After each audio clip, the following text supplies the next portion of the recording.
Bike check. I'd like you to know I've gone to great pains to align the crankset at the 9 and 3 position. The valve stems are also aligned, and the chain is on the large ring and the small cog on the cassette. I'm told this is how it's done.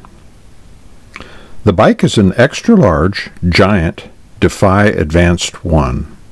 It's a full carbon frame with carbon forks, carbon seat post, and I've upgraded the handlebars to the giant carbon SLR bars. The seat is the Ergon SR Pro carbon saddle, and the wheels are Fulcrum Quattro Racing discs.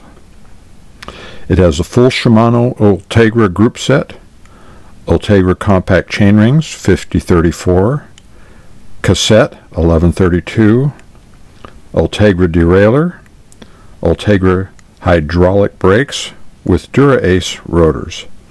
Power meter is by Pioneer. It's the dual leg version. Computer is also Pioneer, number 600 with the color display.